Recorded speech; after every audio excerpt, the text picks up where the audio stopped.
My name is Olivia Chen, 29 years old, and last month my grandmother left me her entire estate, a small fortune that would finally let me open my own bakery. When I told my sister Vanessa, she immediately asked if she could use some of it for her upcoming wedding. I agreed to a small loan, but a week later I discovered she'd drained the entire inheritance account. At her lavish wedding reception, the bank manager approached the microphone during speeches and said, "I'm sorry to interrupt, but there's something everyone here needs to know about how this wedding was funded. Before we jump back in, tell us where you're tuning in from, and if this story touches you, make sure you're subscribed, because tomorrow, I've saved something extra special for you." I still remember the exact moment when my grandmother's lawyer called with the news. It was a rainy Tuesday afternoon, and I was kneading dough in the back of Wheatfield's, the local bakery where I'd worked for the past 7 years. My boss, Mrs. Patterson, poked her head through the swinging doors and said, "Olivia, your phone's been ringing non-stop, you might want to check it." Flour covering my hands, I wiped them on my apron and picked up my phone. 3 missed calls from a number I didn't recognize. As I listened to the voicemail, everything changed. "Miss Chen, this is Gerald Hoffman from Hoffman Legal Services. I'm the executor of Evelyn Chen's will. Please call me back at your earliest convenience." My grandmother Evelyn had passed away 2 weeks earlier after a long battle with cancer. We'd been incredibly close. She raised me and my sister after our parents died in a car accident when I was 12 and Vanessa was 16. Grandma Evelyn taught me to bake, starting with her famous honey almond cookies when I was barely tall enough to reach the counter. She'd stand behind me, guiding my small hands as we mixed the dough, telling me stories about our Chinese heritage and how food connects us to family across time and distance. I called the lawyer back with shaking hands. "Miss Chen," he said, "I'm pleased to inform you that your grandmother has left her entire estate to you. This includes her home, her savings, and several investments she made over the years. The total value is approximately $425,000. I nearly dropped the phone. This was life-changing money. For years, I'd dreamed of opening my own bakery. Evelyn's, I'd call it, specializing in both traditional Chinese pastries and the American classics my grandmother had perfected. But startup costs in our city were prohibitive, and bank loans seemed impossible on my baker's salary. There's a letter as well," Mr. Hoffman continued. "Your grandmother was very specific about her wishes. She wanted you to have the resources to open your bakery. She believed in your talent." Tears streamed down my face as I thanked him and arranged to meet the following day. Mrs. Patterson gave me a hug when I told her the news. "Your grandmother was a wonderful woman," she said, "and she was right about your talent. I always knew I'd lose you to your own place someday." That evening, I called my sister Vanessa to share the news. Unlike me, Vanessa had always been ambitious in conventional ways. She had a business degree, a corporate job at a marketing firm, and was engaged to Bradley, an investment banker whose family had old money and older expectations. "That's wonderful, Liv," she exclaimed when I told her. "Actually, this is perfect timing. Brad and I were just talking about the wedding. His parents are being completely unreasonable about the budget." I should have noticed the shift in conversation, how quickly she moved from my inheritance to her wedding needs. But I was still processing everything, still imagining the bakery I could create. "They're insisting on this ridiculous country club that costs a fortune," she continued, "but they're only willing to contribute half. We're expected to come up with the rest, and Brad's trust fund doesn't mature for another 3 years. "That sounds tough," I said, not yet realizing where this was heading. "So I was thinking," Vanessa said, her voice taking on the persuasive tone she'd perfected since childhood, "maybe you could loan us some money for the wedding? Just $30,000 or so. You're getting all that inheritance, and the wedding is in 3 months. We'd pay you back once Brad's trust fund comes through." I hesitated. I'd always found it hard to say no to Vanessa.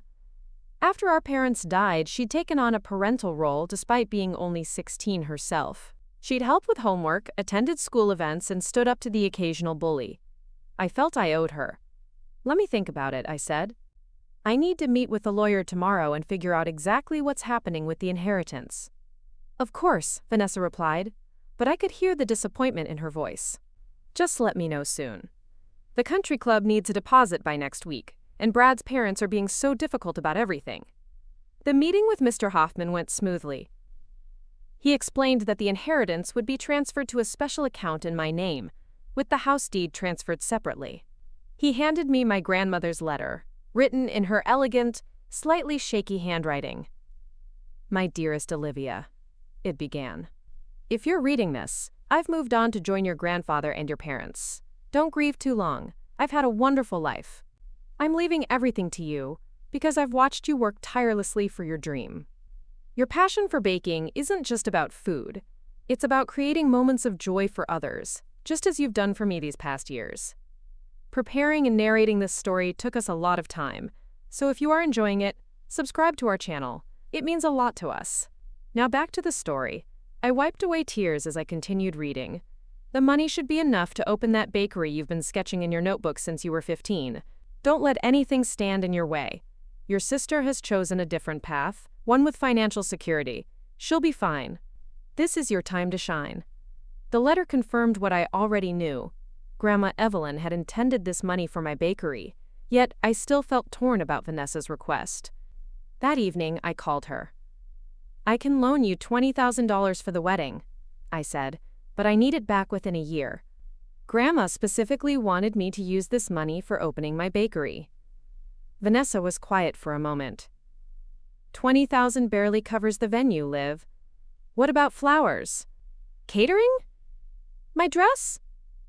Her voice cracked slightly. "This is supposed to be the most important day of my life." I felt the familiar weight of guilt.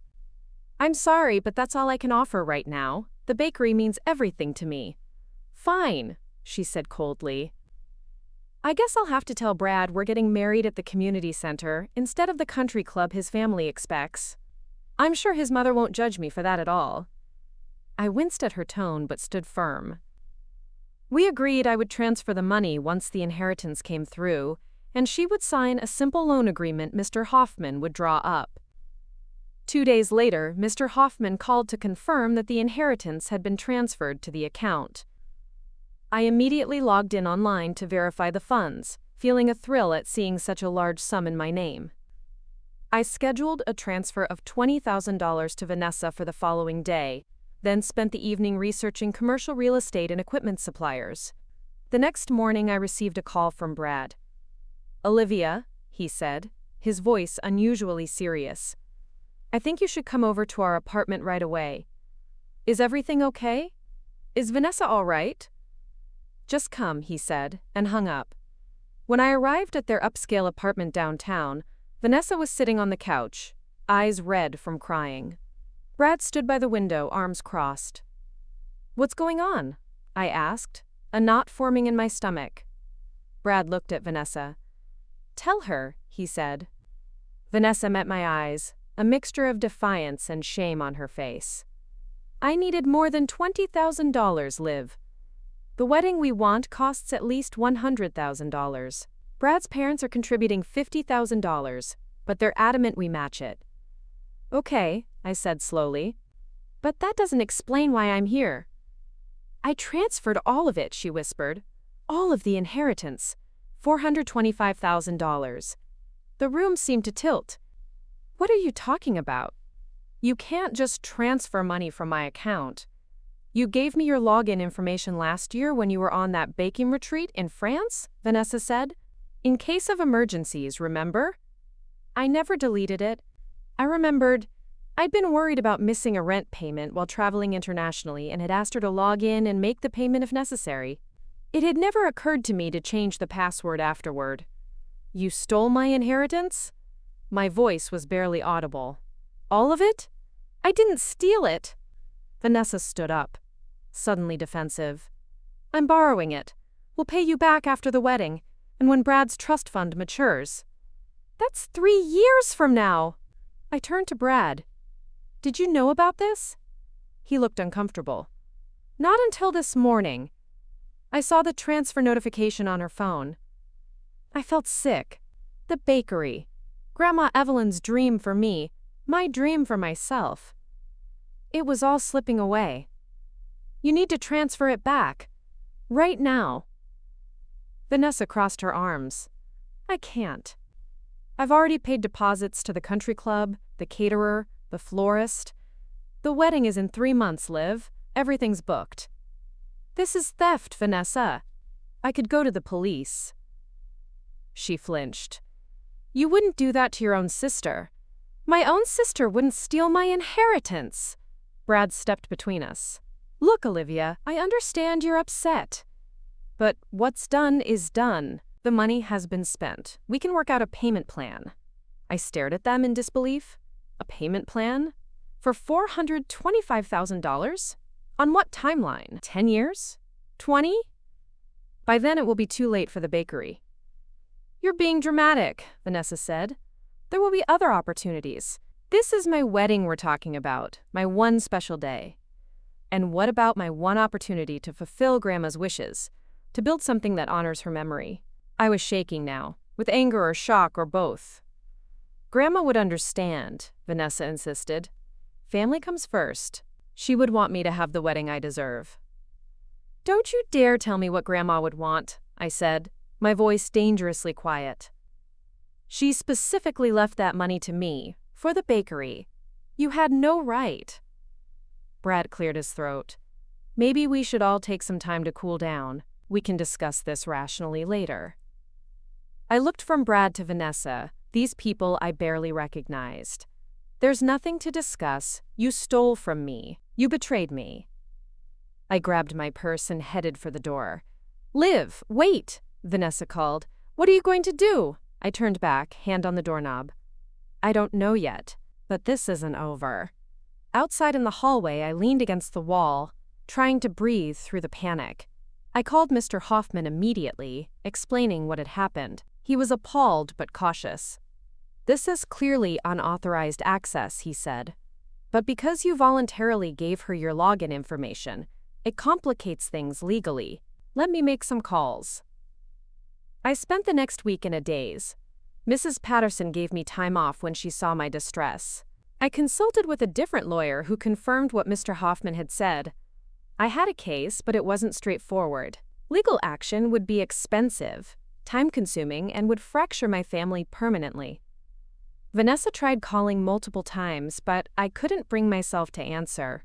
She left voicemails that ranged from defensive to tearfully apologetic, but never once did she offer to return the money.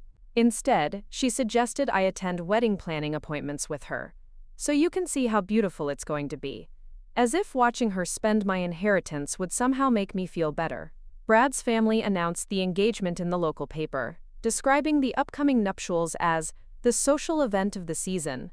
Reading about the exquisite venue and lavish reception made me physically ill. Each detail represented another piece of my dream being dismantled to fund hers. 2 weeks after discovering the theft, I received an embossed invitation to Vanessa and Brad's wedding. Inside was a handwritten note from my sister. Please come live. Despite everything, I want you there. You're my only family. I tossed the invitation aside, but her words haunted me. We were each other's only family. Our parents were gone. Grandma Evelyn was gone. If I cut Vanessa out of my life, I would truly be alone. That thought led me to a realization that brought me to tears. Grandma Evelyn must have known this could happen. She must have anticipated that Vanessa, with her history of financial irresponsibility, might try to access the money. Yet she left it to me anyway, trusting me to stand up for myself. I'd never been good at that, standing up for myself, especially against Vanessa. Since childhood, I'd been the peacekeeper, the one who gave in, who sacrificed to maintain harmony. Even after our parents died, I'd let Vanessa take the lead, grateful for her strength but gradually ceding my own agency. No more, I decided. I wouldn't let this happen without a fight. I called Mr. Hoffman back. I want to pursue this, I said, whatever it takes. He sighed. I understand. But before we take legal action, let me try something else. I have a friend at First National Bank, where your inheritance was deposited. Let me see if there's anything they can do administratively. A day later, he called back. My contact has reviewed the transfer. Because of the unusual amount, and the fact that it emptied the account, they've flagged it as potentially fraudulent. They're going to investigate, which will at least temporarily freeze the remaining funds. It wasn't everything, but it was something. I felt a small measure of relief, knowing at least some of the money might be recoverable. Then came the most difficult decision. whether to attend Vanessa's wedding. Part of me wanted to boycott it entirely. Why celebrate the event that had stolen my future? But another part knew that my absence would be permanent, an irreversible severing of our relationship. After days of internal debate, I decided to go, not for Vanessa's sake, but for my own. I needed to see this through, to confront what had been taken from me, and perhaps, in some small way, to honor the family bonds that Grandma Evelyn had valued so deeply. The wedding was scheduled for the first Saturday in June at the prestigious Oakmont Country Club. As the date approached, I prepared myself emotionally for what would undoubtedly be a display of extravagance funded by my stolen inheritance. I bought a simple blue dress from a department store sale rack. I couldn't stomach spending money on something fancy when every dollar now needed to go towards somehow salvaging my bakery dream. I didn't RSVP, leaving Vanessa in suspense about whether I would attend. The night before the wedding, Mr. Hoffman called. "I've heard from my contact at the bank," he said. "They've completed their investigation and have determined that the transfer was indeed unauthorized. They're prepared to take action but wanted me to discuss timing with you first." "What kind of action?" I asked. "Recovery of funds, to the extent possible. But it would mean interrupting the wedding festivities. My contact is prepared to make an appearance at the reception tomorrow, if you approve." I thought about it for a long moment. Part of me wanted justice immediately, publicly, but another part hesitated at the thought of creating such a scene. "Let me think about it," I said finally. "I'll let you know in the morning." That night I barely slept, weighing my options and the potential consequences. By dawn I had made my decision. I texted Mr. Hoffman.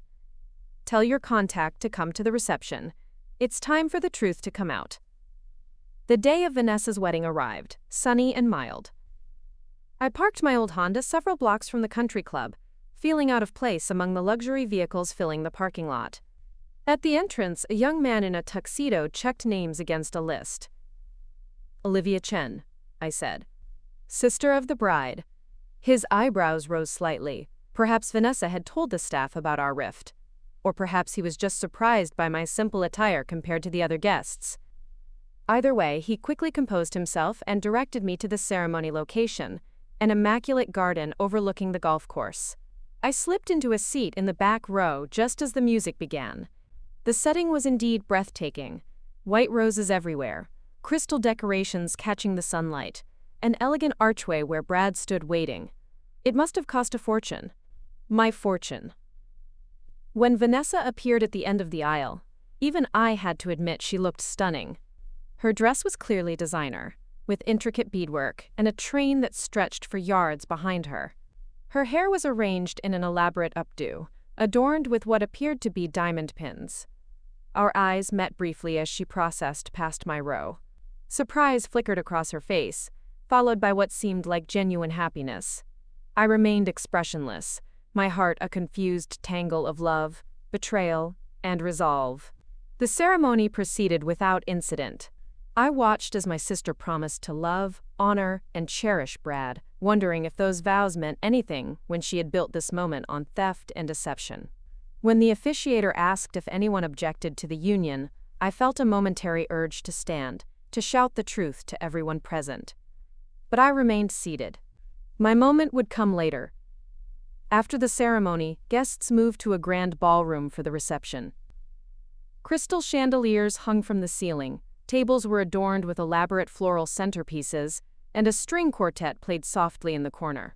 At each place, setting was a custom-made favor, a small porcelain box with the couple's initials in gold. I was seated at a table far from the bridal party, with distant friends of Brad's family who clearly had no idea who I was. They chatted about their stock portfolios and vacation homes while I silently calculated how many commercial ovens, how many months of rent on a bakery space each centerpiece represented. Dinner was served, 5 courses of gourmet cuisine, each accompanied by a different wine. I barely tasted any of it. I was watching the entrance, waiting for Mr. Hoffman's bank contact to arrive. After the meal, the father of the groom stood to begin the toasts. He spoke at length about Brad's accomplishments, his bright future, and how Vanessa was a worthy addition to their family. Brad's mother followed with an emotionally restrained speech about the importance of, quote, marrying well. Then it was time for the maid of honor, Vanessa's college roommate, to speak. As she approached the microphone, I noticed a man in a business suit enter the ballroom and speak quietly to one of the event staff, who pointed in my direction. The man nodded and made his way toward me, as the maid of honor gushed about Vanessa's perfectionism and how she always gets exactly what she wants. "Ms. Chen," the man whispered, reaching my table, "I'm Michael Blackwood, from First National Bank. Mr. Hoffman sent me." I nodded, suddenly nervous about what would happen next. "I've reviewed all the documentation," he continued quietly. "We're prepared to make a statement and take action. Is that still what you want?" I looked across the room at Vanessa, laughing at something the maid of honor had said. She seemed so happy, so in her element among all this luxury and admiration. For a split second, I considered letting it go, finding another way to rebuild my dream. But then I remembered Grandma Evelyn's letter, her belief in me, her specific wishes. I remembered the years I'd spent developing recipes, refining techniques, planning every detail of my bakery. I remembered how easily Vanessa had dismissed all of that, prioritizing her one-day celebration over my lifelong ambition. "Yes," I said firmly. "It's what I want." Michael nodded and made his way to the front of the room. The maid of honor had just finished her speech to applause when he stepped up to the microphone. "Excuse me," he said, his voice cutting through the celebratory atmosphere. "I apologize for the interruption. My name is Michael Blackwood. I'm a manager at First National Bank, and there's something everyone here needs to know about how this wedding was funded." The ballroom fell silent as Michael's words hung in the air. Vanessa's face drained of color, and Brad looked confused, glancing between his new wife and the bank manager. Guests shifted uncomfortably in their seats, unsure of what was happening. "This wedding," Michael continued, his voice steady and professional, "was funded with money that was unlawfully transferred from an inheritance account belonging to Olivia Chen." He gestured toward me, and suddenly all eyes in the room turned in my direction. The funds in question were left specifically to Ms. Chen by her late grandmother, Evelyn Chen, for the purpose of establishing a business. Our bank has conducted a thorough investigation and determined that the transfer of $425,000 was made without proper authorization. Quote, gasps rippled through the crowd. Brad's mother put a hand to her pearl necklace, while his father's face darkened with anger. "As a result," Michael went on, "First National Bank has frozen the remaining funds and will be initiating recovery procedures immediately. Any vendors who have been paid with these misappropriated funds may be subject to clawback actions." The event coordinator rushed to the microphone. "I think there's been some mistake. Perhaps we should continue with the reception and sort this out privately." "There's no mistake," I said, standing up. My voice was shaking, but I forced myself to continue. "My sister took my entire inheritance without my permission. She knew it was meant for my bakery, my grandmother's dying wish, but she took it anyway for this." I gestured around at the opulent surroundings. Vanessa finally found her voice. "Olivia, how could you?" she cried, tears streaming down her face. "On my wedding day? How could I?" I repeated, incredulous. "How could you steal my inheritance? How could you betray me like that?" Brad stepped forward, his lawyer instincts kicking in. "Everyone, please remain calm. I'm sure this is just a misunderstanding between sisters that can be resolved privately." "It's not a misunderstanding," Michael said firmly. "The bank has documentation of the unauthorized transfer, and Ms. Chen has filed a formal complaint. This is now a legal matter." The father of the groom marched over to Brad. "Did you know about this?" he demanded, his voice low but intense.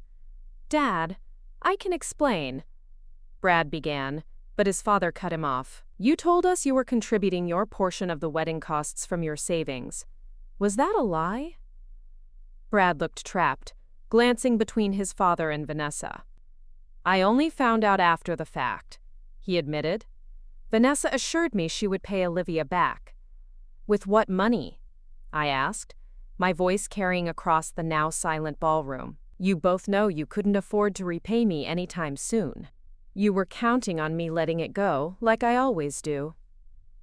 Some of the guests began to gather their belongings, awkwardly excusing themselves from this unexpected drama. Others remained seated, too shocked or too curious to leave. Michael approached Vanessa and Brad. I need to speak with both of you regarding the remaining funds. There's approximately $150,000 that hasn't yet been spent, which will be returned to Ms. Chen immediately. Vanessa's face crumpled. But we need that for the honeymoon. And the down payment on our condo.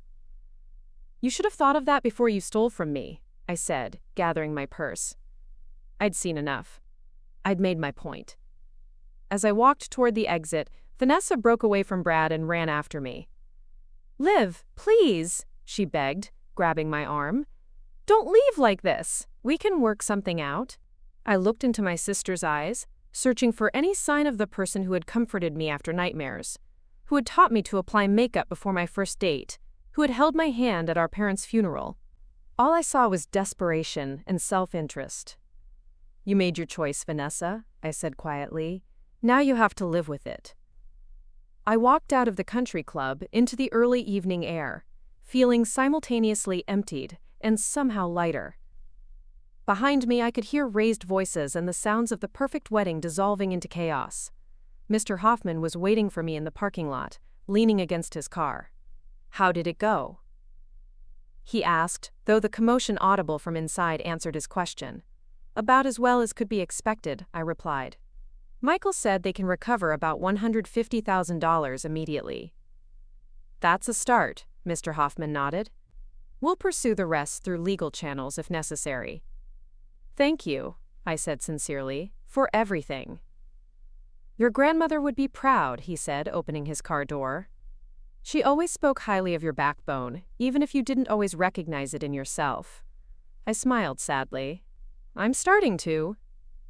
The days following the wedding were a blur of legal meetings, phone calls, and difficult decisions. Michael from the bank managed to recover the $150,000 that hadn't yet been spent, transferring it back to a new, secure account in my name. For the remaining $275,000, Mr. Hoffman helped me file a civil suit against Vanessa. Brad's family was mortified by the scandal. His father, a prominent judge, wanted nothing to do with the legal mess and apparently gave the newlyweds an ultimatum: repay me in full or be cut off from family support. Their lavish honeymoon to the Maldives was canceled, and instead of moving into the luxury condo they'd planned to buy, they were staying in Brad's bachelor apartment while trying to figure out their next steps. Vanessa made multiple attempts to contact me, alternating between tearful apologies and angry accusations. You've ruined everything, she texted one night. Was your revenge worth destroying our relationship forever? I didn't respond. There was nothing to say that wouldn't degenerate into the same circular argument. She still didn't understand that this wasn't about revenge. It was about justice, about standing up for myself and for Grandma Evelyn's wishes. A week after the wedding, I received an unexpected visitor at my apartment. It was Diana, Brad's mother, looking uncomfortable but determined on my doorstep. May I come in? She asked stiffly. I believe we have matters to discuss. Curious, I invited her in, offering tea which she declined with a wave of her manicured hand. I'll be direct, Ms. Chen, she said, sitting primly on the edge of my sofa. This situation is untenable. The scandal has already reached our social circle, and we can't have this hanging over our family's reputation. I'm sorry about that, I said, not entirely sincerely. But I didn't create this situation. Nevertheless, she continued, we need it resolved quickly and quietly. To that end, I'm prepared to offer you a settlement. She opened her designer handbag and removed a checkbook. The Wentworth family will cover the remaining $275,000 that was inappropriately used. In exchange, you'll drop all legal proceedings and sign a non-disclosure agreement. I blinked, surprised by the offer. That's generous of you. It's not generosity, she said crisply. It's pragmatism. My husband's judicial appointment review is coming up, and Brad is being considered for partner at his firm. We can't afford this kind of scandal. I considered her offer. It would give me back my full inheritance immediately, without the uncertainty and emotional drain of a prolonged legal battle. But something about it felt wrong. What about Vanessa? I asked. What are your expectations of her? Diana's expression hardened. She and Bradley will repay the family in full, with interest. They'll also be expected to live within much more modest means until the debt is cleared. No more country clubs. No more designer shopping trips. Bradley will learn there are consequences to allowing his wife to behave so irresponsibly. I winced at her cold assessment, despite everything Vanessa had done. That sounds harsh. Life is harsh, Ms. Chen, especially when one makes poor choices. She held out the checkbook. Shall I write this now, or do you need time to consider? I thought about it for a moment longer. The money would allow me to move forward with my bakery plans immediately. But accepting it from the Wentworths meant letting Vanessa off the hook legally, if not financially. I need to think about it, I said finally. Can I give you my answer tomorrow? Diana nodded curtly, returning the checkbook to her purse. Very well. But please don't delay too long. The offer has an expiration date. After she left, I called Mr. Hoffman to discuss the offer.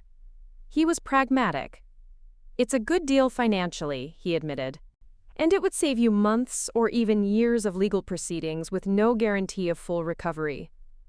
But it feels like I'm letting Vanessa avoid responsibility, I said, voicing my main concern. From what you've told me about the Wentworths, I doubt she's avoiding consequences, he replied. They'll extract their pound of flesh, probably with more ruthless efficiency than the courts would. That night I couldn't sleep, thinking about the decision before me. I pulled out Grandma Evelyn's letter, reading it again for guidance. Don't let anything stand in your way, she had written. Was pursuing justice against Vanessa standing in my way now? Or would accepting the Wentworths' money to avoid conflict be another form of the same people-pleasing behavior I was trying to overcome? By morning I had my answer. I called Diana and arranged to meet at Mr. Hoffman's office. 2 hours later, I was watching her write a check for $275,000 while Mr. Hoffman finalized the non-disclosure agreement. You're making the sensible choice, Diana said as she handed me the check. Family disputes should be handled privately. This isn't just a family dispute, I clarified. It was theft, but I'm accepting your offer because it allows me to move forward with my grandmother's wishes without further delay. Diana's lips thinned at my directness, but she said nothing more as she signed the NDA. As she prepared to leave, I stopped her with one more question. Does Vanessa know you're doing this? Diana hesitated.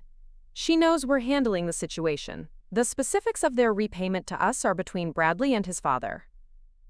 After she left, Mr. Hoffman congratulated me. With this and the recovered $150,000, you have your full inheritance back. You can start looking for bakery locations immediately. I nodded, feeling strangely hollow despite this apparent victory. I just wish it hadn't happened this way. Few inheritances come without complications, he said kindly. Your grandmother would understand. With my inheritance restored, I threw myself into making my bakery dreams a reality. I found a charming storefront in an up-and-coming neighborhood, with large windows perfect for displaying pastries and a cozy space for cafe tables. The landlord, an elderly man who remembered Grandma Evelyn from community events, gave me a favorable lease when I told him I was naming the bakery after her. I hired contractors to renovate the space, ordered equipment, and spent countless hours perfecting recipes. The work was exhausting but exhilarating, filled with purpose in a way that made the painful situation with Vanessa recede somewhat into the background. Mrs. Patterson from Wheatfields was supportive beyond measure, even offering to let me use her industrial mixers after hours to test recipes at scale. Evelyn would be so proud, she told me one night as we cleaned up. She always said you had magic in your hands when it came to baking. 3 months after the wedding debacle, I hadn't spoken directly to Vanessa, though I'd heard through mutual acquaintances that she and Brad had moved to a much smaller apartment in a less prestigious neighborhood. Brad's career apparently remained on track thanks to his family's intervention, but they were living under strict financial constraints imposed by the Wentworths. I was in the middle of painting the bakery walls a warm yellow, Grandma Evelyn's favorite color, when the bell over the door jingled. I turned, brush in hand, to find Vanessa standing awkwardly in the doorway. She looked different. Simpler, without the designer clothes and perfect makeup I'd grown accustomed to seeing her in. Her hair was pulled back in a ponytail, and she wore jeans and a plain sweater. "The sign says closed," I said, not unkindly but not welcoming either. "I know," she replied, taking a tentative step inside. But the door was unlocked, and I needed to see you. I set down my paintbrush, wiping my hands on my already paint-spattered jeans. "How did you know where to find me?" "Mrs. Patterson told me. I went to Wheatfield's looking for you." She glanced around at the half-finished space. "So this is it? Your bakery?" "Evelyn's," I confirmed. "Opening in 6 weeks, if everything stays on schedule." Vanessa nodded, her eyes taking in the space that would have been impossible without the recovery of my inheritance. "It's going to be beautiful." An uncomfortable silence stretched between us. Finally, I asked, "Why are you here, Vanessa?" She took a deep breath. "To apologize, properly, not the excuses I made before, but a real apology." She met my eyes directly. "What I did was wrong. Completely, utterly wrong. I betrayed your trust. I stole what Grandma intended for you, and I tried to justify it because I wanted my perfect wedding more than I respected your dreams." Her voice cracked on the last words, and I could see she was fighting back tears. Despite everything, something in me softened at the sight of my sister's genuine remorse. "I've had a lot of time to think these past months," she continued, "about the kind of person I've become, about how I've treated you. After Mom and Dad died, I stepped up because I had to, but somewhere along the way I started seeing myself as entitled to make decisions for both of us, to know what was best." I leaned against the counter, listening without interrupting. "When Grandma left everything to you, I was jealous," she admitted. "I told myself it wasn't fair, that I deserved part of it too. But the truth is, she knew exactly what she was doing. You were the one who visited her every week, who baked with her, who listened to her stories. I was too busy building my career and my relationship with Brad to make time for her." A tear slipped down her cheek. "And now I'm paying for my choices. Brad's parents control our lives completely. They review every purchase, every decision. We can't even buy groceries without approval for the expense." "That sounds difficult," I said, genuinely sympathetic despite everything. "It's humiliating," she acknowledged. "But maybe it's what I needed." A reality check. She reached into her purse and pulled out an envelope. "I can't undo what I did, but I can start making amends." She handed me the envelope. Inside was a check for $5,000. "It's not much compared to what I took," she said quickly. "But it's everything I've been able to save from my salary these past months. I'm gonna keep paying you back, little by little, even though I know Brad's parents covered the amount. It's the principle that matters to me now." I stared at the check, touched by the gesture despite myself. Vanessa had always loved nice things, designer labels, expensive restaurants. For her to live frugally enough to save this amount represented a significant change. "You don't have to do this," I said. "Legally, everything's been settled." "This isn't about legal obligations," she replied. "It's about being the kind of person Grandma Evelyn, and you, could be proud of again someday." I looked at my sister, really looked at her, and saw beneath the remorse a determination I hadn't noticed before. Perhaps the person who had helped raise me after our parents died was still in there, beneath the layers of materialism and status-seeking she'd accumulated. "I don't expect you to forgive me right away," she continued. "Maybe not ever, but I want you to know I'm trying to change. And I'm so sorry for what I did to you." She turned to leave, but I stopped her. "Vanessa, wait." I picked up a spare paintbrush. "Since you're here, would you like to help? These walls won't paint themselves." Surprise flickered across her face, followed by cautious hope. "Really?" I nodded. Grandma always said that work shared lightens the heart. Vanessa smiled tentatively, rolling up her sleeves. She did say that, didn't she? Usually right before putting us both to work kneading dough. For the next 2 hours, we painted in companionable silence, occasionally sharing memories of Grandma Evelyn or discussing plans for the bakery. It wasn't forgiveness, not yet, but it was a beginning. As the sun began to set, casting golden light through the large windows, Vanessa stepped back to admire our work. This yellow really does make the space feel warm, just like Grandma's kitchen. That's what I was hoping for, I agreed. I want customers to feel that same sense of comfort she always created.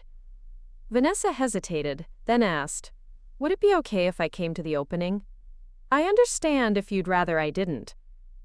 I considered her request.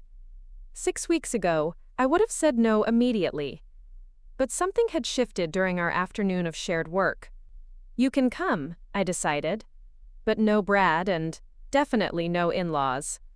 She laughed, a genuine sound I hadn't heard in months. Trust me, they're the last people I'd bring. This should be about family. Real family, not the Wentworth version. As we cleaned up, I found myself thinking about Grandma Evelyn's favorite saying, "When life gives you sour apples, you don't throw them away. You make them into the tangiest, most delicious pie anyone has ever tasted."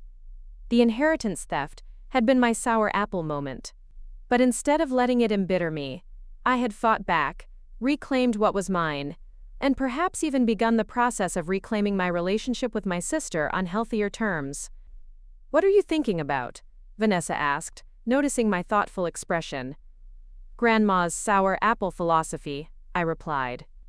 "And how sometimes the difficult moments in life can lead to unexpected growth." Vanessa nodded, understanding immediately.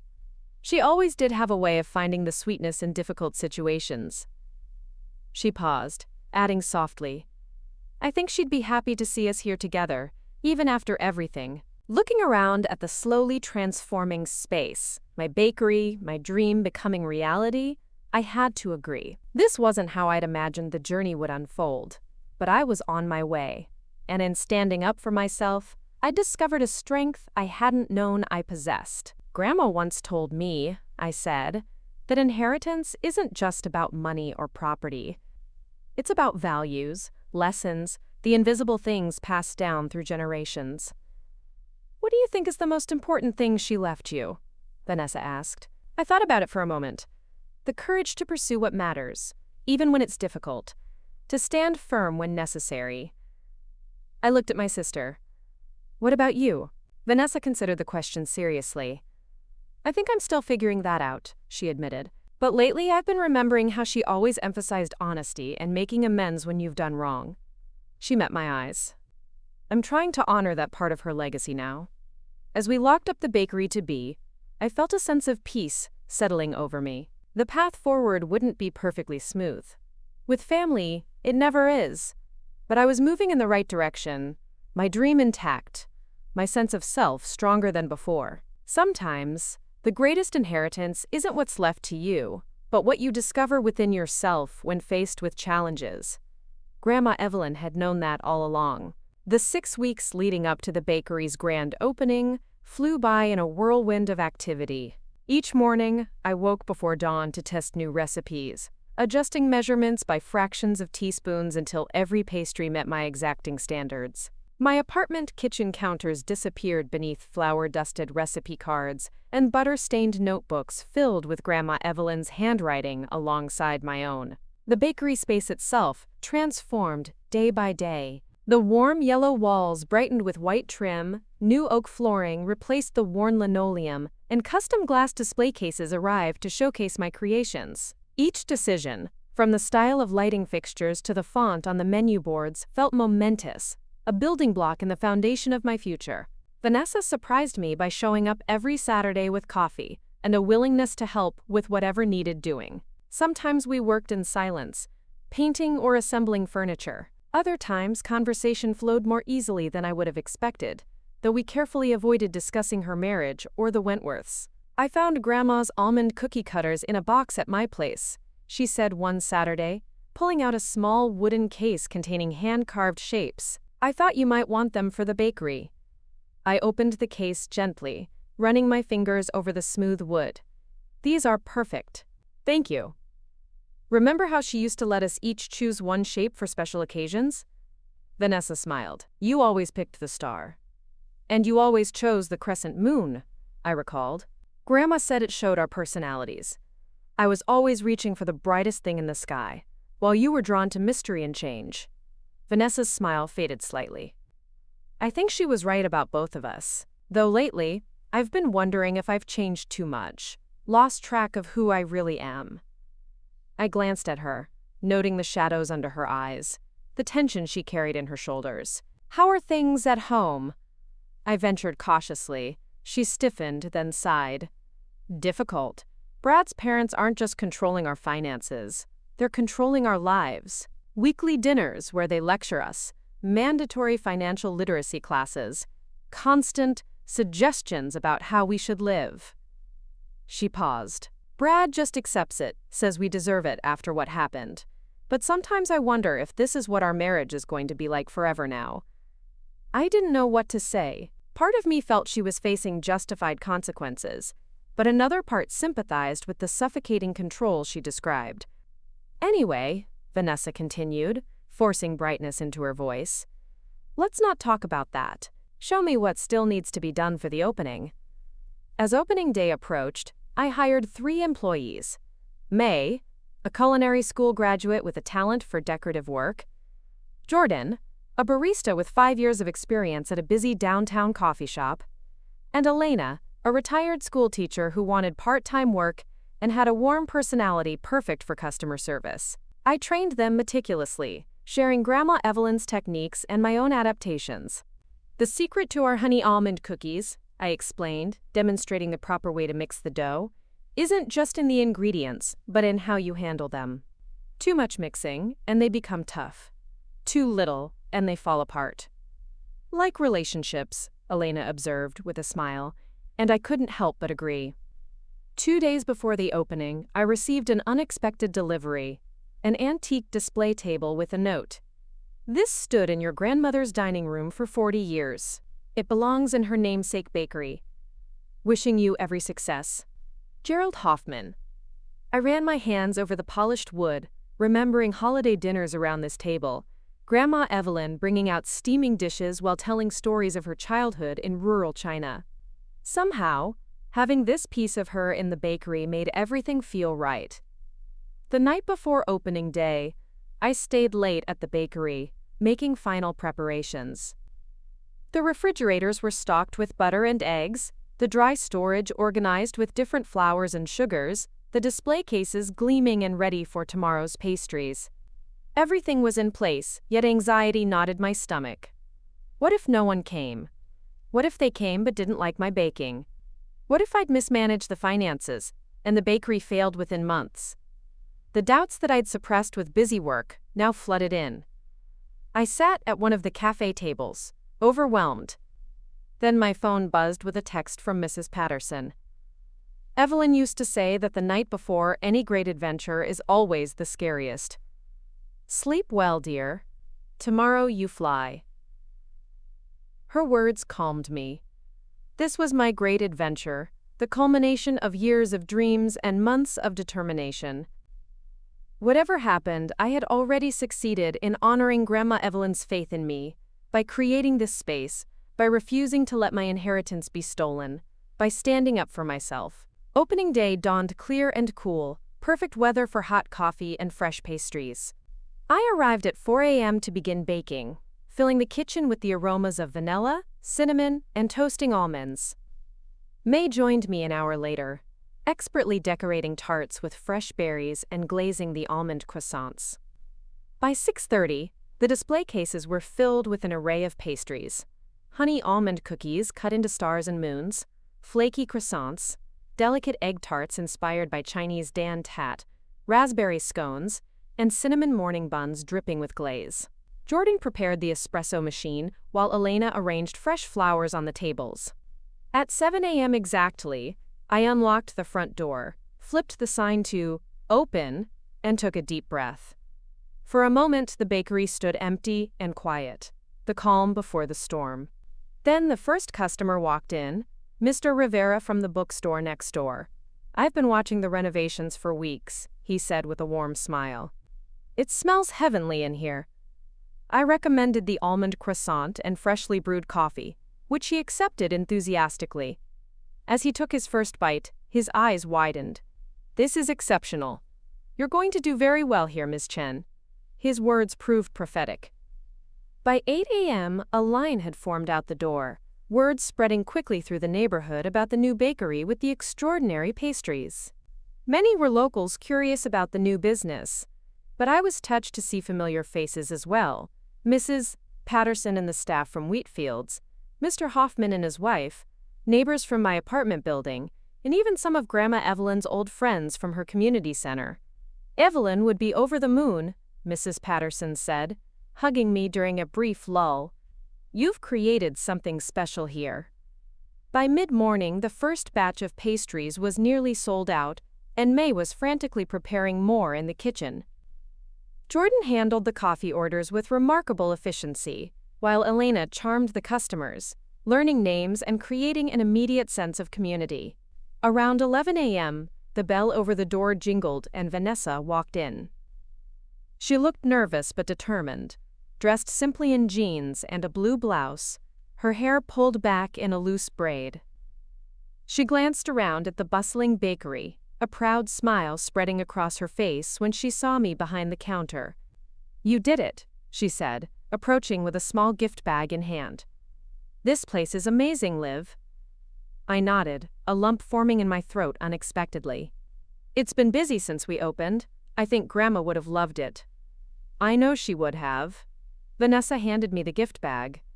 "I wanted to bring you something for opening day."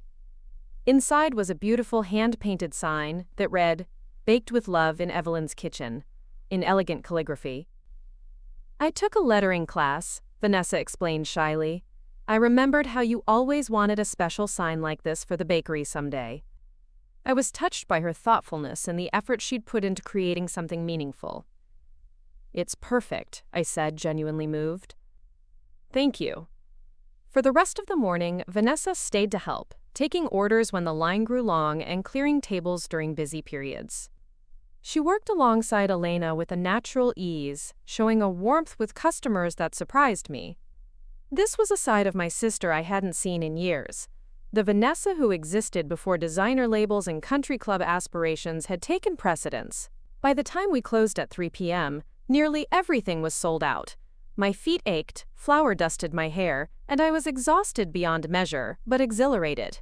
We had served over 200 customers on our first day, many of whom promised to return tomorrow. "To Evelyn's Bakery," Jordan proposed a toast with cups of the day's last coffee. "May this be the first of many successful days." "To Evelyn's," we all echoed, and I felt a sense of accomplishment deeper than anything I'd experienced before. After the staff left, Vanessa stayed to help with final cleanup.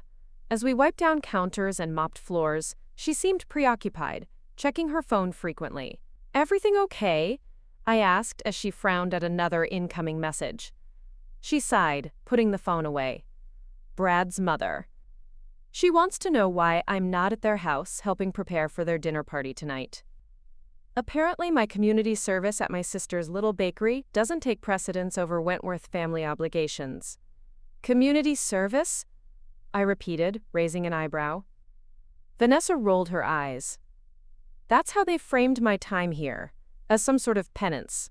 They don't understand that I'm here because I want to be, because you're my sister and I'm proud of what you've created."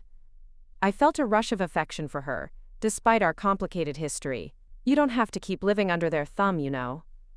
"Easy for you to say," she replied, but without bitterness. "You've built something of your own. You're independent." "So were you once," I reminded her. "Before Brad, before the wedding. You had your marketing career, your own apartment." "I was good at my job," she acknowledged. "Really good, actually. But I got so caught up in becoming a Wentworth that I lost sight of being a Chen." She leaned against the counter, suddenly looking very tired. "Sometimes I think about leaving. Brad, his family, all of it, starting fresh." Could you? I asked quietly. She shrugged. I don't know. It's complicated. There's the money we still owe his parents, and my career has stalled since I reduced my hours to attend all these family functions. Her voice trailed off. What would Grandma Evelyn say? I asked. Vanessa smiled sadly. She'd probably say I should stop trying to be a songbird in a family of hawks. That sounds like her, I agreed. She always did have a way with metaphors. Vanessa checked the time and sighed. I should go. If I'm late for dinner, Diana will add it to my list of transgressions. As she gathered her things, I made a decision.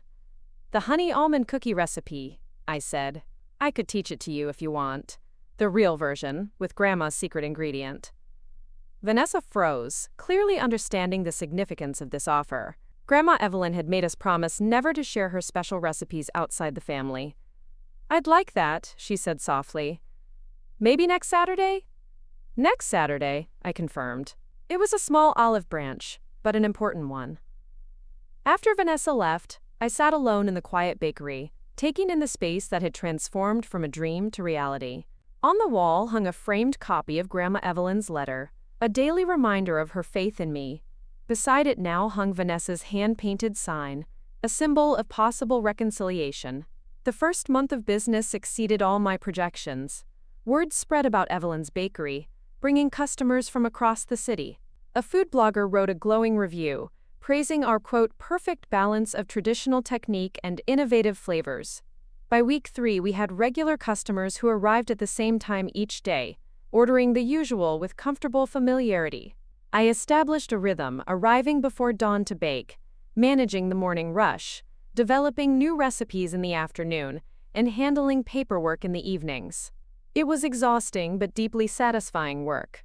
Each positive review, each customer who closed their eyes in pleasure at the first bite of pastry, validated Grandma Evelyn's belief in my talent. Vanessa continued to help on Saturdays, gradually becoming more integrated into the bakery operations. She had a natural talent for marketing, suggesting seasonal promotions and designing eye-catching menu boards. Customers responded well to her friendly approach, never suspecting the complicated history between us. Our Saturday baking lessons became a tradition. I taught her Grandma's recipes, not just the ingredients but the techniques passed down through generations. Vanessa proved to be a dedicated student, practicing until her almond cookies were nearly indistinguishable from mine. Grandma would be impressed, I told her one Saturday, watching her perfectly crimp the edges of an egg tart. You've got the touch. She beamed at the compliment. It feels good to create something with my hands. Everything in my life with Brad is so abstract. Investment portfolios and social connections. Nothing tangible like this. As the weeks passed, I noticed subtle changes in Vanessa. She spoke less about the Wentworths' demands and more about her own rediscovered interests. She enrolled in a night class on graphic design, started sketching ideas for bakery packaging, and occasionally mentioned applying for marketing positions that would better utilize her creativity. 6 weeks after opening day, I received a letter from a prestigious culinary magazine requesting an interview about Evelyn's Bakery for their new and notable section. The journalist wanted to hear about the inspiration behind the bakery and my journey to opening it. I called Vanessa immediately to share the news. They want to feature Evelyn's in next month's issue, I told her excitedly. They're sending a photographer next week. Liv, that's amazing, she exclaimed. This could bring in customers from all over the region. I know, I agreed. But I'm nervous about the interview. They want the story behind the bakery. You mean our story? Vanessa asked quietly. The inheritance. I hesitated. I'm not sure how much to share. It's complicated. Tell the truth, she said after a moment. Not every detail, but the essence. How Grandma believed in you, how you overcame obstacles to honor her wishes. It's a good story, Liv, one people should hear. Her willingness to have our conflict become part of the public narrative surprised me. Are you sure? I'm not proud of what I did, she admitted, but maybe hearing how you stood up for yourself will inspire someone else to do the same. The interview took place the following Tuesday. The journalist, Sophia Reyes, sat across from me at one of the bakery tables, recorder in hand, asking thoughtful questions about my background and training. So what inspired you to open Evelyn's? She asked. Was this a long-term dream? I took a deep breath and told her about Grandma Evelyn, about growing up baking in her kitchen, about her belief in my talent. Then, choosing my words carefully, I explained how her inheritance had made the bakery possible, and how I'd had to fight to protect that inheritance when it was nearly taken from me. That must have been incredibly difficult, Sophia observed. Family conflicts over inheritance are common, but most people don't successfully recover the funds. I almost didn't, I admitted. For years, I was the person who gave in, who avoided conflict at all costs. But this was different. This was about honoring my grandmother's wishes, about standing up for the dream she believed in. "What gave you the courage to take that stand?" she asked. I thought about it for a moment. I realized that by allowing my inheritance to be taken, I wasn't just losing money. I was losing myself, my voice, my right to determine my own future. Sometimes the hardest person to stand up to is family, because the emotional stakes are so high. But sometimes it's also the most necessary. And has this experience changed your relationship with your sister? I glanced toward the front of the bakery, where Vanessa's hand-painted sign hung prominently. "It's complicated. We're rebuilding slowly. She helps here on Saturdays. I'm teaching her our grandmother's recipes." I smiled slightly. I think we're both discovering who we really are, beyond the roles we fell into after our parents died. After the interview, Sophia asked to take photos of the bakery and some of our signature items. As she photographed the honey almond cookies, I found myself thinking about the journey of the past 6 months, from the shock of discovering Vanessa's betrayal to the triumph of opening day. The magazine feature appeared 3 weeks later, with the headline, "Rising from Adversity: How One Baker Honored Her Grandmother's Legacy." The article told our story with sensitivity, focusing on the bakery as a triumph of perseverance, rather than sensationalizing the family conflict. The accompanying photos captured the warm atmosphere of the space and the artistry of the pastries. The response was immediate and overwhelming. Customers began arriving with the magazine in hand, eager to try the honey almond cookies baked from a treasured family recipe. Our daily sales doubled, then tripled. I had to hire 2 additional staff members to keep up with demand. A week after the article appeared, Vanessa arrived for her Saturday shift looking unusually determined. She worked diligently through the morning rush, then asked if we could talk privately during the afternoon lull. In the small office at the back of the bakery, she sat across from me, hands clasped tightly in her lap. "I've made a decision," she said. "I'm leaving, Brad." I blinked in surprise. "Are you sure? That's a big step." She nodded. "I've been thinking about it for months, but I wasn't brave enough. Then I read that article about how you stood up for yourself, how you refused to let anyone take away your future." She took a deep breath. "It made me realize I've given away my power, piece by piece, first to Brad and then to his family." "What will you do?" I asked. "Where will you go?" "I've applied for a marketing position at a small design firm." The interview went well. They were impressed by the promotional materials I've been creating for the bakery, and I've found an affordable studio apartment near here. She hesitated. "It won't be easy. The Wentworths won't let me go without a fight. There's still the matter of the money we owe them." "We'll figure it out," I promised, reaching across the desk to squeeze her hand. "One step at a time." Vanessa's eyes filled with tears. "After everything I did, you're still willing to help me?" "You're my sister," I said simply. "We're family. Real family, not the Wentworth version. And real family supports each other through changes and challenges." She wiped her eyes, smiling through tears. "That sounds like something Grandma would say." "She did say it, actually," I recalled. "Remember when you wanted to switch from business to art in college, and Dad refused to pay tuition if you changed majors?" Vanessa nodded. "Grandma offered to cover the difference. I was too afraid to take her up on it, too worried about disappointing Dad." She sighed. "I've spent so much of my life making choices based on fear. Fear of not having enough, fear of not being enough.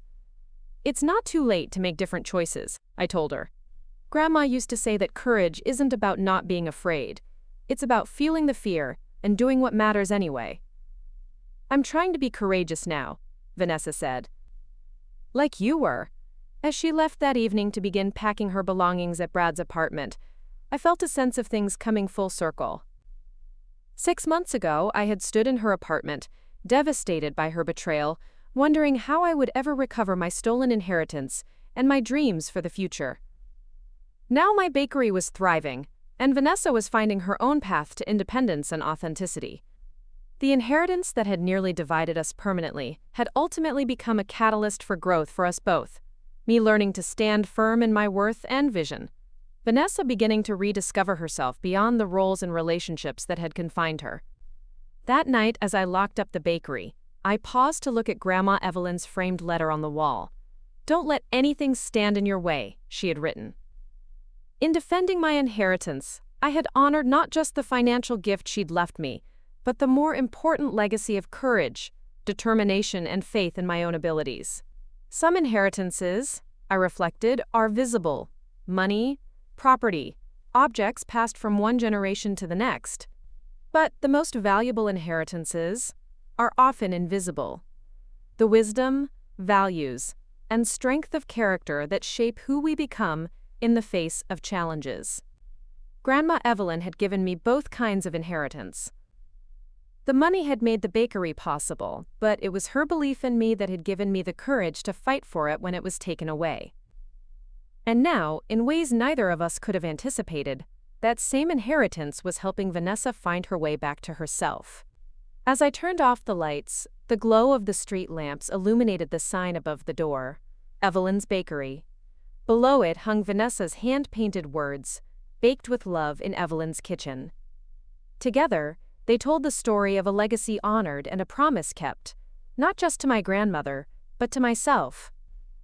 The morning after Vanessa announced her decision to leave Brad, I arrived at the bakery earlier than usual, my mind spinning with thoughts about my sister's future.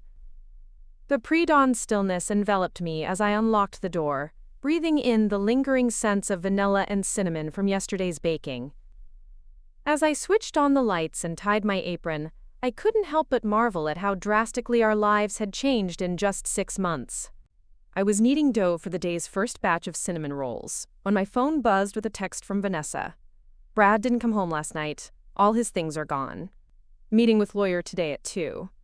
Could use moral support if you're free." I quickly responded that I'd be there, then called May to ask if she could handle the afternoon baking.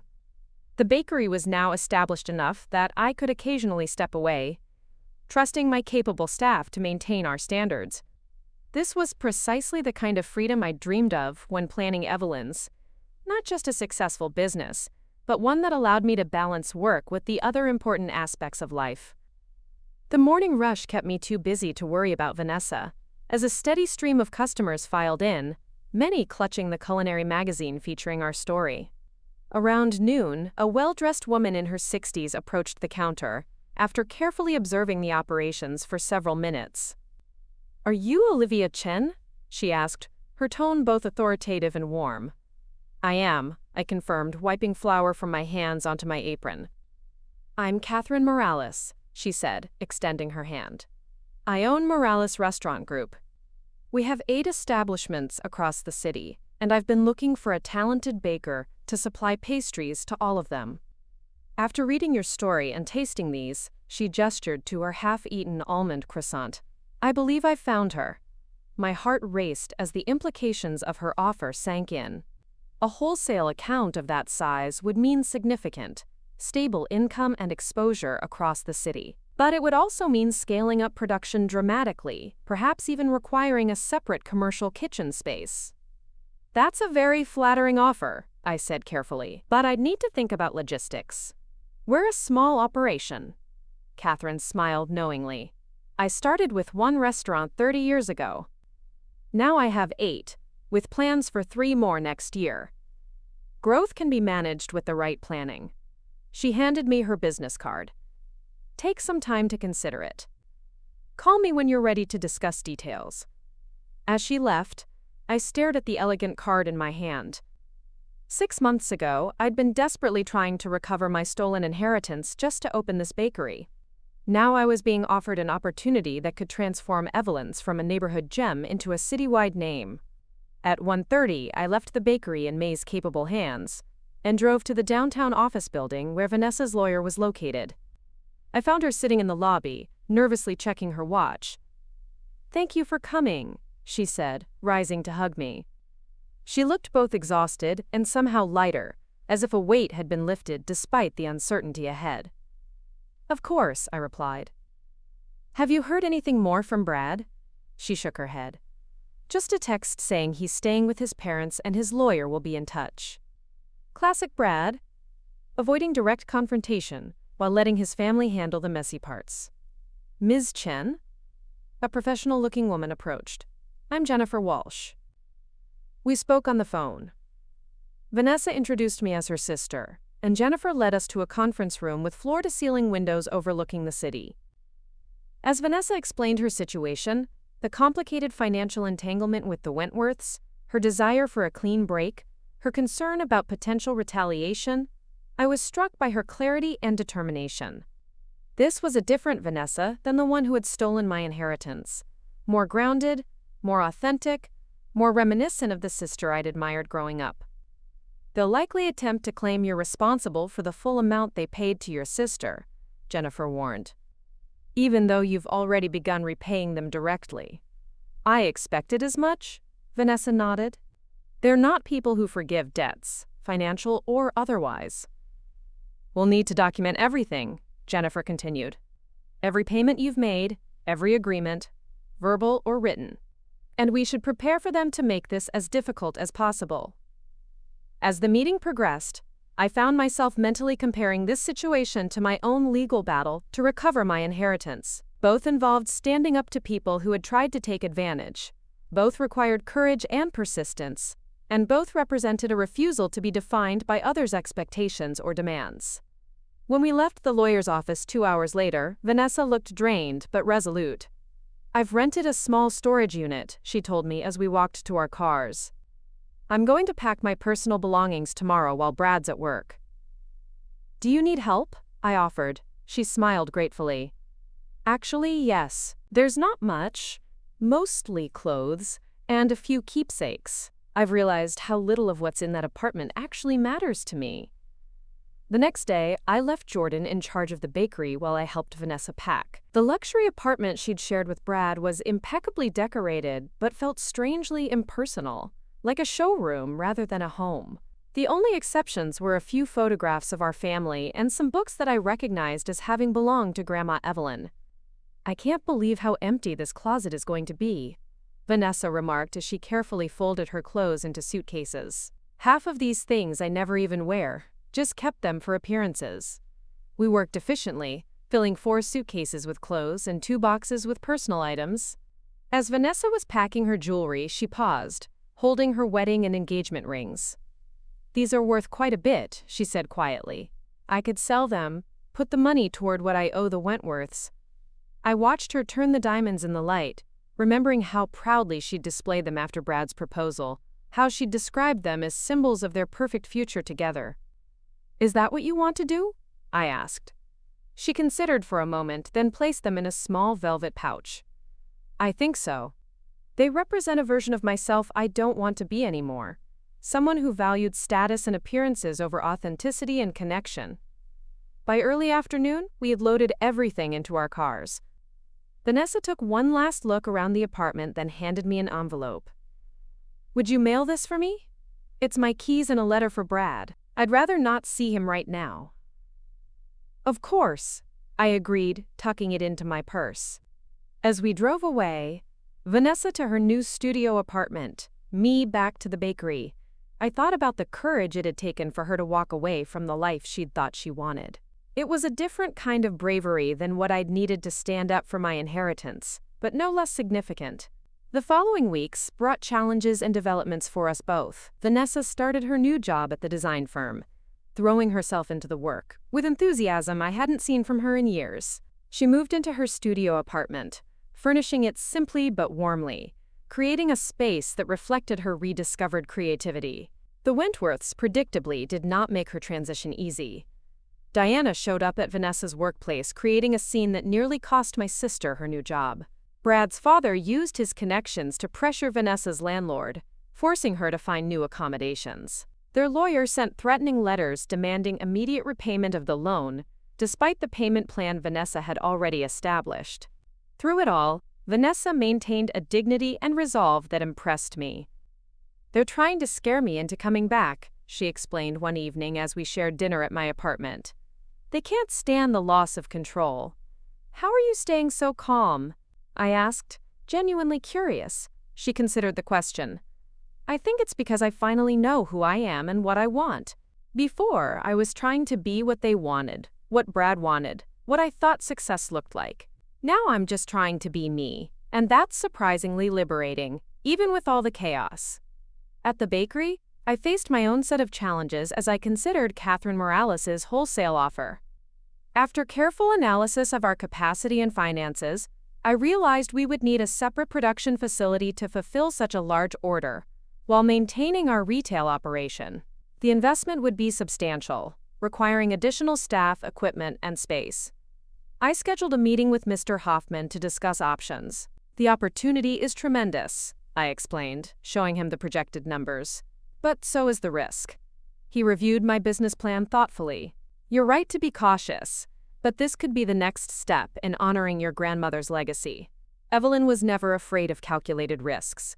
"I have about half the capital I would need from the bakery's profits," I told him. "But I'd need financing for the rest."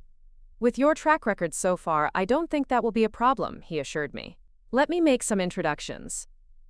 As we finished our meeting, Mr. Hoffman handed me a small package. "This came to my office for you.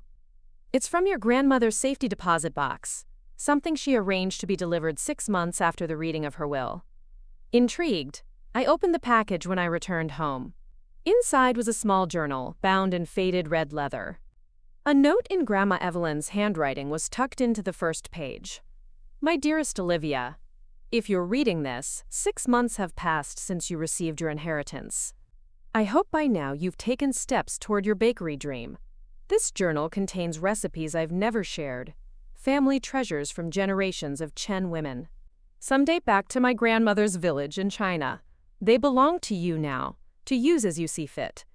Remember that our family's legacy isn't just in what we create, but in how we face life's challenges with grace and courage. I have faith that whatever obstacles you've encountered, you've met them with the strength I always saw in you. All my love, Grandma Evelyn." Tears blurred my vision as I carefully turned the delicate pages, discovering recipes I'd never seen before. Elaborate mooncakes, medicinal teas, special occasion pastries that had been part of our family traditions for generations. It was a treasure beyond price, an inheritance of knowledge and culture that connected me to my roots. The next day, I brought the journal to the bakery, showing May some of the traditional Chinese recipes. Her eyes widened with excitement. "These could be the foundation for a special line of pastries," she suggested.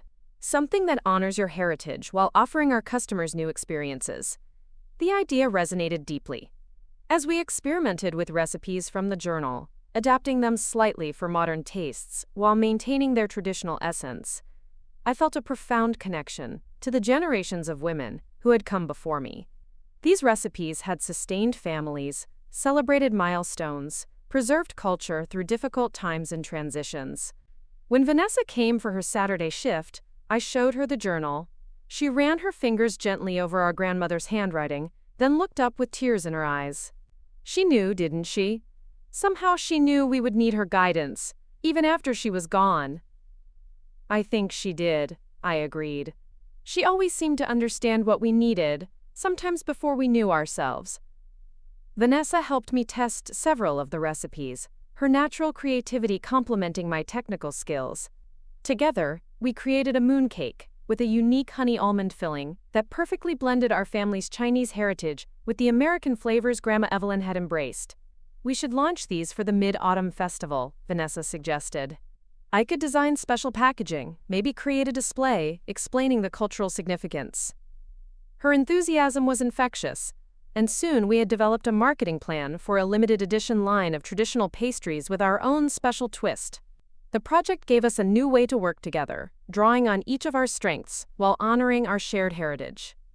Meanwhile, with Mr. Hoffman's help, I secured financing for the wholesale production facility. The space I found was just 2 blocks from the bakery, a former commercial kitchen that needed updating but had good bones and ample room for growth. The owner, impressed by Evelyn's success story, offered favorable lease terms. As renovations began on the production facility, I decided it was time to expand the bakery's leadership team. May had proven herself not just as a talented baker, but as someone with vision and management potential. I offered her the position of head baker, with increased responsibility and equity in the business. "You're giving me a stake in Evelyn's?" she asked, clearly surprised. "I believe in sharing success," I explained, "and in recognizing talent.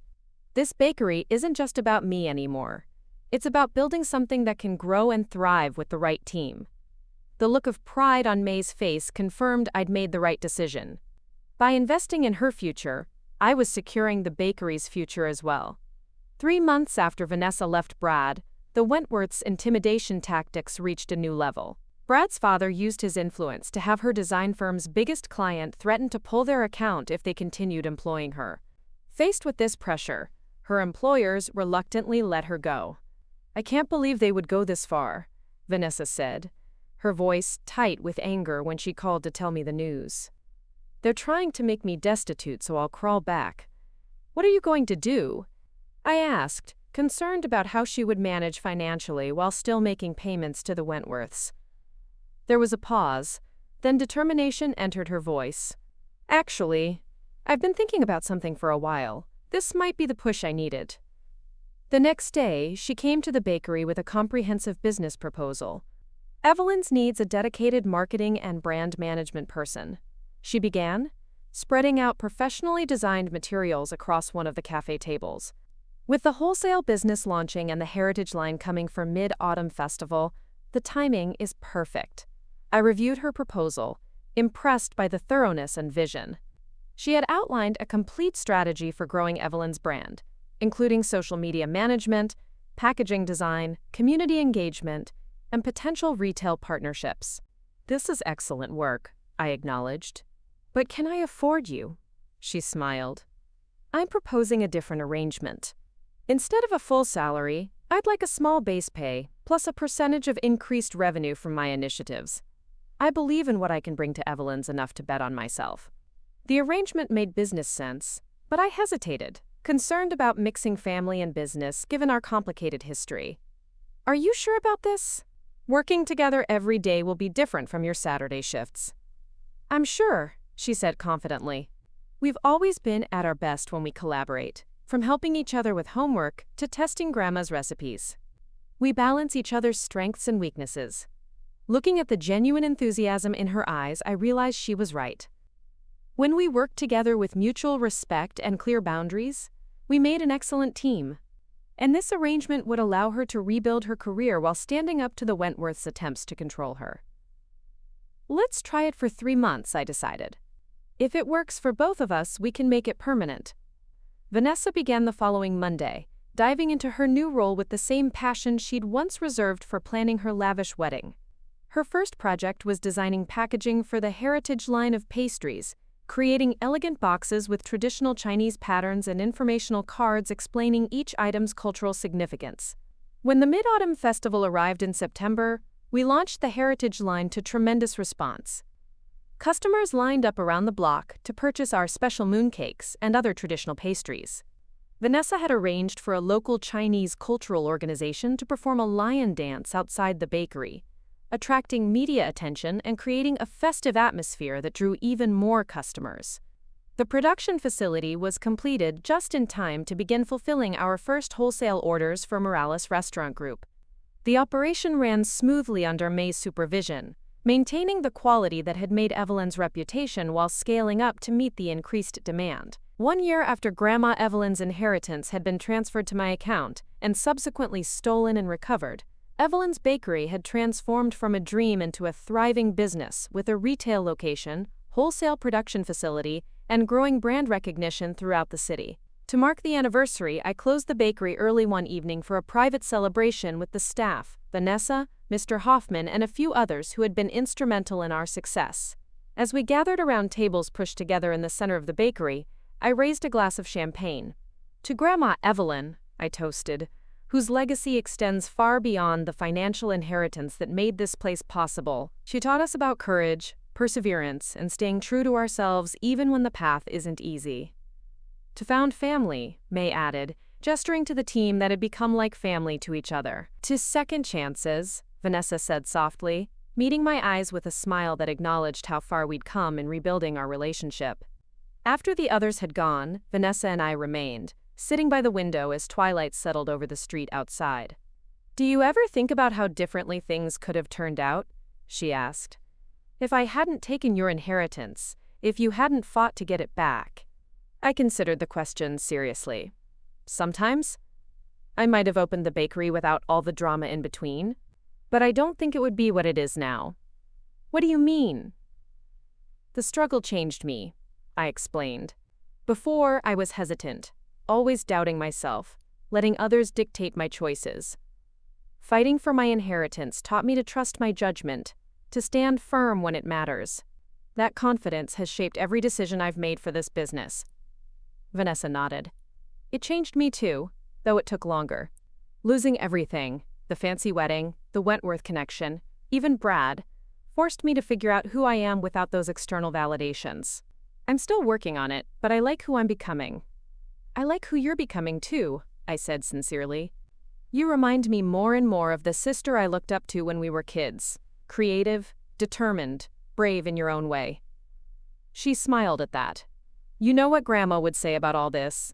She'd say that sometimes the most valuable inheritance isn't what's given to you, but what you discover within yourself when facing challenges." "That sounds exactly like her," I agreed, glancing at her framed photograph on the wall. She always did have a way of seeing the bigger picture. As we locked up the bakery that night, I paused to appreciate the sign above the door, illuminated softly by the streetlights. "Evelyn's Bakery," with Vanessa's hand painted, "Baked with Love in Evelyn's Kitchen," hanging below it. Together, they told the story not just of a business, but of a journey, one that had tested us, transformed us, and ultimately brought us to a place of greater understanding and strength. The inheritance that had nearly torn us apart had, in the end, led us to discover our true inheritance, the resilience, creativity, and courage that had been within us all along, waiting for the right catalyst to emerge. Grandma Evelyn had known this, I realized. Perhaps that's why she had structured her will as she did, not just to provide financial support for my dream, but to create the conditions for both Vanessa and me to grow into the women she had always seen we could be. Some lessons can only be learned through challenge. Some strengths only emerge when tested. And sometimes, the most precious inheritances are not the ones we receive, but the ones we claim for ourselves by standing firm in our worth and vision. As I turned away from the bakery, I felt Grandma Evelyn's presence in the gentle evening breeze. Proud, loving, and perhaps a little amused at how her legacy had unfolded in ways none of us could have predicted. The path had not been straight or easy, but it had led exactly where it needed to go. If you've ever had to stand up for yourself against family expectations, if you've had to fight for what's rightfully yours, or if you've had to discover your own worth separate from others' validation, I hope our story reminds you that these struggles, painful as they may be, often lead to the most meaningful growth. The inheritance that matters most is the strength you discover within yourself when facing life's challenges with courage and integrity. Remember that you are worthy of defending your dreams, that standing firm doesn't mean standing alone, and that sometimes the most difficult confrontations lead to the most liberating transformations. Like the perfect pastry, resilience is built layer by layer, through patience, precision, and the courage to begin again when things don't go as planned. This is the true legacy of Evelyn's Bakery. Not just the pastries we create or the business we've built, but the journey of becoming who we were always meant to be, rising to each challenge with the same careful attention and unwavering commitment that goes into everything we bake. Up next, you've got 2 more standout stories right on your screen. If this one hit the mark, you won't want to pass these up. Just click and check them out. And don't forget to subscribe and turn on the notification bell so you don't miss any upload from us.